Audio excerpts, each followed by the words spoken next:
Funding की बात पर भी दो टूक जवाब दिया है। उन्होंने कहा आईएमएफ को सीधे तौर पर चेताते हुए कि ये आतंक को फंडिंग है। ऐसा नहीं है कि सिर्फ पाकिस्तान के लिए फंड जारी हुआ है, पाकिस्तान को फंड देना मतलब आतंक को फंडिंग करना। मसूद अजहर के आतंकी संगठन जैश-ए-मोहम्मद को 14 करोड़ की मदद देने वाली पाकिस्तान को हिदायत दी कि वो आतंकी ढांचे को दोबारा खड़ा करने की कोशिश न करे।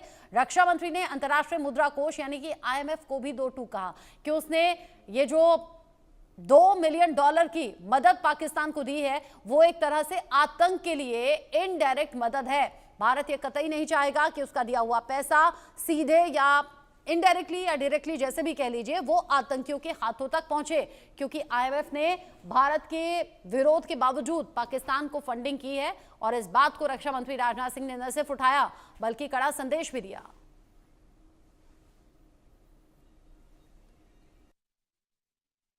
नागरिक वीडियो बना रहे थे। साथियों, आपने पाकिस्तान में मौजूद टेरर इंफ्रास्ट्रक्चर के खिलाफ प्रभावी कार्रवाई की है, मगर पाकिस्तान फिर से इस कोशिश में लग गया है कि ध्वस्त हुए आतंकी ढांचे को फिर से खड़ा किया जाए। वहां की सरकार पाकिस्तानी आम नागरिकों से लिया गया टैक्स जैश-ए-मोहम्मद जैसे आतंकवादी संगठन के आका मसूद अजहर को करीब 14 करोड़ रुपए देने में खर्च करेगी, जबकि वह यूनाइटेड नेशंस डेजिग्नेटेड टेररिस्ट घोषित हो चुका है। इतना ही नहीं, लश्कर-ए-तोयबा और जैश-ए-मोहम्मद के मुरूद के और बहावलपुर स्थित टेरर इंफ्रास्ट्रक्चर को फिर से खड़ा करने के लिए पाकिस्तान सरकार ने आर्थिक सहायता देने की घोषणा की है। लेकिन निश्चित रूप से इंटरनेशनल मॉनेटरी फंड से आने वाले $1 बिलियन के बड़े हिस्से को टेरर इंफ्रास्ट्रक्चर को फंड करने में इस्तेमाल होगा, ऐसा मेरा मानना है। क्या यह इंटरनेशनल मॉनेटरी फंड आईएमएफ द्वारा, जो कि एक इंटरनेशनल ऑर्गेनाइजेशन है, उसके द्वारा इनडायरेक्ट फंडिंग इसे नहीं माना जाएगा? मैं दुनिया के लोगों के सामने यह सवाल रखना चाहता हूं। इसलिए मैं मानता हूं कि आज के समय में पाकिस्तान को किसी भी तरह की आर्थिक सहायता टेरर फंडिंग से कम नहीं है।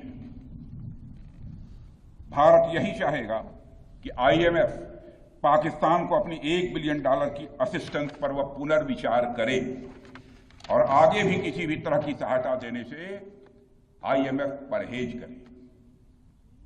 भारत नहीं चाहता जो फंडिंग हम आईएमएफ को करते हैं वह डायरेक्ट या इनडायरेक्ट किसी भी तरीके से पाकिस्तान या किसी भी देश में टेरर इंफ्रास्ट्रक्चर को बनाने में वह। साथियों, अब आतंकवाद के विरुद्ध लड़ाई केवल सुरक्षा का विषय नहीं बल्कि नेशनल डिफेंस डॉक्ट्रिन का यह हिस्सा बन चुकी है। हम आपके साथ मिलकर इस प्रॉक्सी और हाइब्रिड वॉरफेयर को जड़ से समाप्त करेंगे। रक्षा मंत्री होने के नाते यह संकल्प मैं दोहराना चाहता हूं।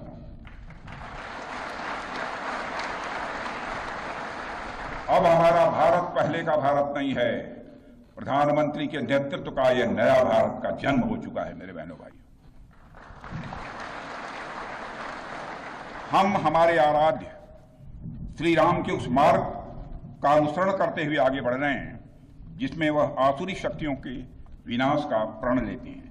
निश्चरहीन करौं में भुज उठाई पण कीन, अर्थात जिस प्रकार भगवान राम ने अपनी भुजाओं को उठाकर धरती को राक्षस विहीन करने का प्रण लिया था, ठीक उसी प्रकार श्री राम के आदर्शों का पालन करते हुए हमने भी आतंकवाद को जड़ से समाप्त करने का संकल्प लिया है। वह इस्तेमाल की जाए, हम नहीं चाहते। साथियों, अब यह स्पष्ट हो गया है कि पाकिस्तान में आतंकवाद और वहां की सरकार का चोली दामन का संबंध है। स्टेट और नॉन स्टेट एक्टर के बीच का नकाब अब पूरी तरह से उतर चुका है। अतः इस परिस्थिति में यदि वहां परमाणु अस्त्र एटॉमिक वेपन रहते हैं तो इस बात की संभावनाओं को भविष्य में नकारा नहीं जा सकता कि कभी वो आतंकवादी तत्वों के हाथों में चले जाएं।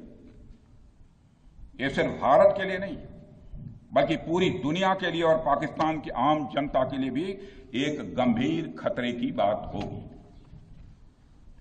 सारे विश्व और खासकर पाकिस्तान की अवाम को यह समझना होगा कि वो कितने बड़े खतरे के मुकाम पर बैठे हैं। वो एक ऐसे बारूद की ढेर पर बैठे हैं जिसके चारों तरफ माचिसों आपस में लड़ते हुए लोग हैं। इस हालात के लिए पाकिस्तान की फौज को संदेश देना चाहूंगा, कागज का है लिबास, कागज का है लिबास, चिरागों का शहर है, चलना संभल संभल के क्योंकि तुम नशे में हो।